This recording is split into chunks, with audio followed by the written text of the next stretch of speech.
So have you ever tried to start a business of your own? You have these ideas flooding in your mind and you've always wanted to own or start a business. This video is for you. And I want you to bookmark this video and save it because you'll be hearing the nuggets that I've gathered over the last 15 years that has helped me in building and scaling my business. And I hope it does that for you too.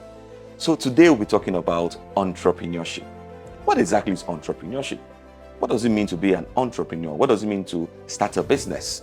I must state clearly here that entrepreneurship is hard at first, but over time, it becomes easy for you to do. It's like just driving a manual vehicle. I don't know if for you, those that have driven manual vehicles before, when you're driving a manual vehicle, you need to face the road and still control the gears. It's difficult at first, but over time, you become good at it. So it's not that entrepreneurship becomes easy. What matters is that you become good and better at it. So in this video, we're talking everything about entrepreneurship. So what is entrepreneurship? Entrepreneurship is an act of creating and developing a business venture. What that means is that it involves identifying opportunities, it involves solving problems, and it involves taking calculated risks. And when you look around you, there are loads and loads of problems to solve. But what mistake I notice is that many people try to solve problems that people are not willing to pay for. And because you are solving a problem that is not real and the users or the audience or the market is not ready for, you therefore struggle. So it's important that you understand what problem you are built to solve so that you can solve that problem and make money from solving that problem. So therefore, entrepreneurship is solving a problem. So therefore, you must have a problem-solving mindset. The problems that moves the needle in the direction of the clients, what they are faced with, their pain points. So you as an entrepreneur, you bring the transformation to their businesses, to their operations, and they are willing to pay you for it. That is simple. So one question I'd like to ask you is, can you just look around you? One question is, what problem are you built to solve? Number two is, what problems are you skilled to solve? That is what you should be looking at for your entrepreneurial journey. Now, let me give you a background story. When I started my business 15 years ago, I started selling in the social media space. I was providing a solution to banks. And at that time, there were a few of us in the market, and we were providing that solution. But I was doing that while still working my 9-to-5 job. And it was after I'd built some level of resources and income and revenue for the business that I left my job. So this answers the question many people ask me, Coach, when can I leave my job? Can I just leave my job to start a business? My advice is that before you start a business, you must first test it first, right? Validate it first before just leaving your 9-to-5. That's important. So what are the types of entrepreneurs? Let me give them 6 of them. Number 1, they are the innovators. The innovators are the likes of Elon Musk and Steve Jobs. What they do is that they create solutions and products that are entirely new. They are the innovators. And then number 2, you have the imitators. The imitators are those that understudy a particular sector, understudy a particular space and a business, and then they take all their learnings, all the lessons they have learned, all the systems they have discovered and developed, and then they take it into a different niche. And it's very important, I must say, that you must never underrate the power of a good imitator. So they take lessons from an industry and they move it to the next industry. And then you have another category called the scalers. These may not be people that necessarily will start a business from scratch, but they understand the efficiency of building systems, structures, and they can scale that business idea to greater heights. Scalers. And then you have the next one, the social entrepreneurs. These are people that solve societal problems with entrepreneurship. And this is very important. You have the last category that I call the intrapreneurs. These are people that are under the employment of a business, but what they do in that business is that they build business units within that business. So there's no good or right answer to it. You just need to find which category you belong to, whether you are an innovator, an imitator, a scaler, a social entrepreneur, a serial entrepreneur, an intrapreneur. So let me state this clearly here, that real business is in the mind. And I love what Henry Ford says. He says that if you think you can, you're right. And if you think you can't, you are also right. So entrepreneurship doesn't necessarily mean having all the money in the world.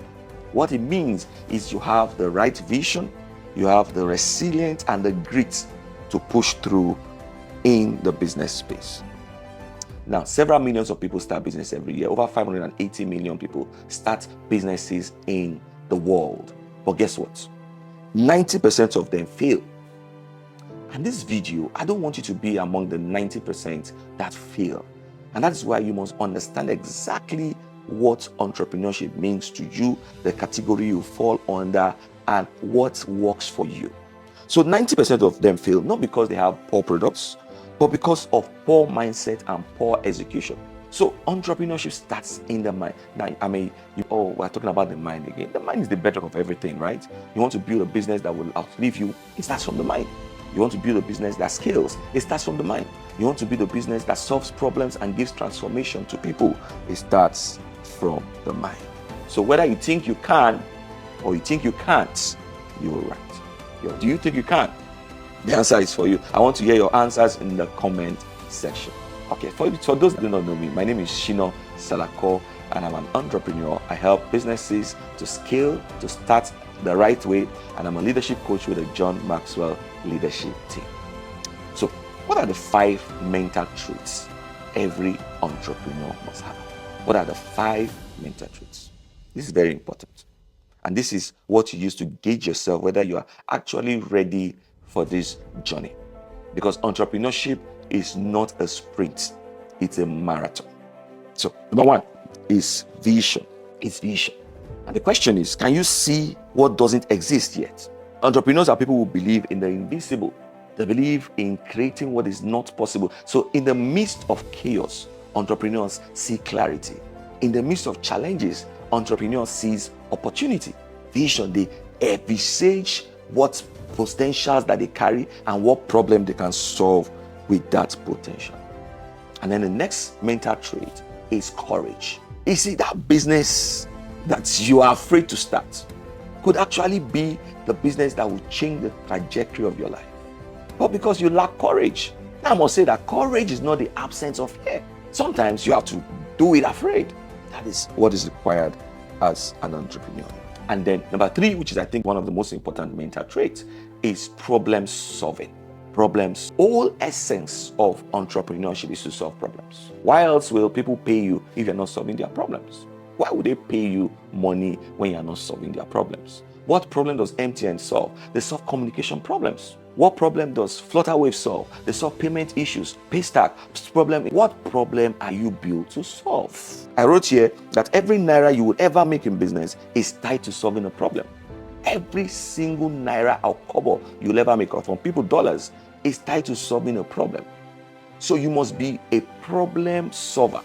You must have the orientation of a problem solver. So when people are complaining about seeing challenges and issues, you are looking at it from a point of view of solving a problem. Okay? Very, very important. Then, the 4 mental trait is that you must have resilience. Remember I mentioned in the beginning that entrepreneurship is hard at first, and then you become better. So while the wind is blowing, policies in the economy is changing, governmental policies are changing, structures are changing, there's an increase in competition, all of that, you need to build resilience.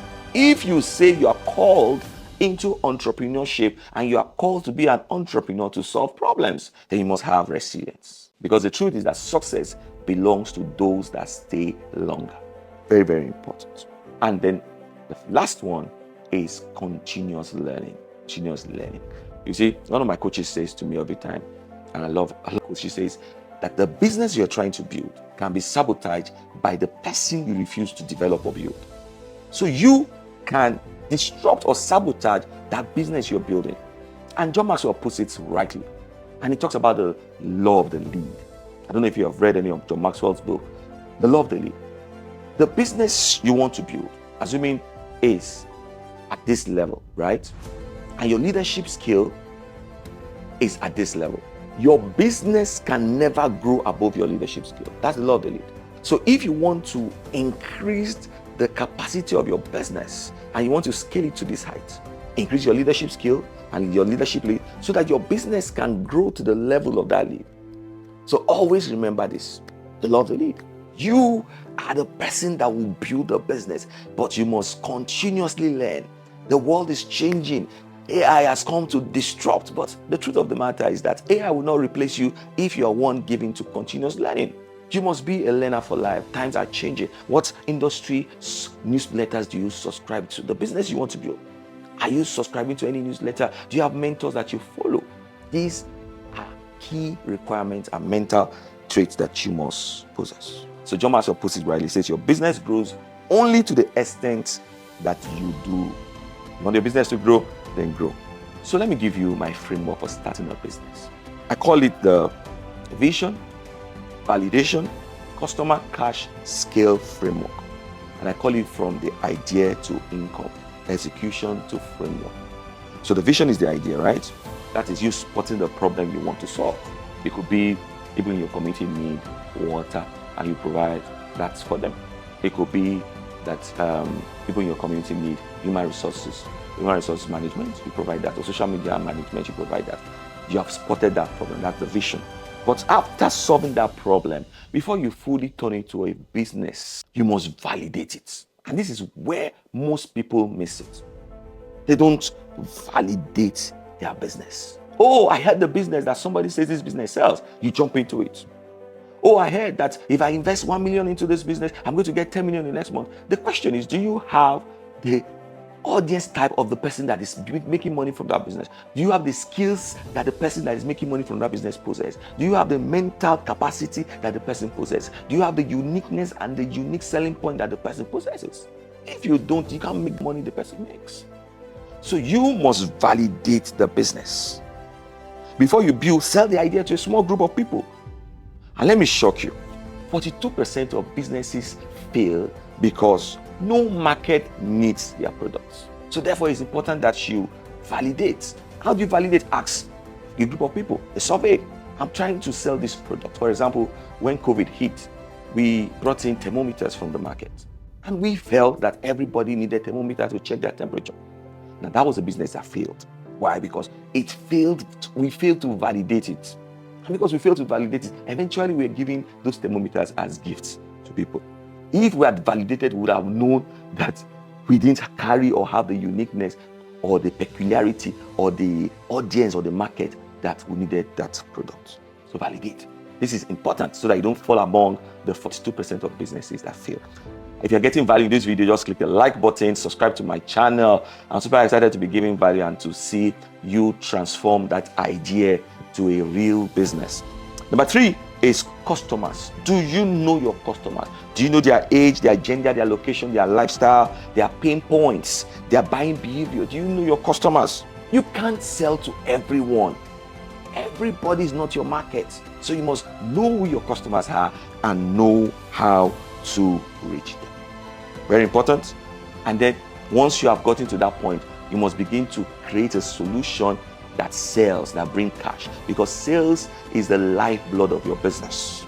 If you hate to sell, let me say this categorically, if you hate to sell, then you cannot be an entrepreneur. The first duty of an entrepreneur is sales. You must sell. You're selling to your stakeholders, you're selling to your external stakeholders, you're selling to your internal stakeholders, you're selling your vision, you're selling the transformation, you're selling your products.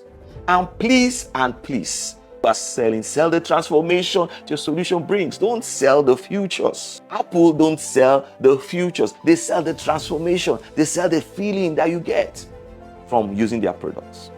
And you must remember that humans are first emotional before being logical.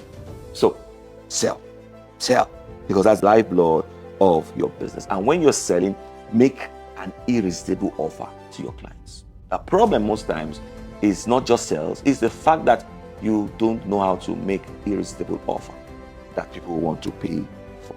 And then the last one is scale. As you start your business, start beginning to think in terms of systems. Begin to think in terms of structure.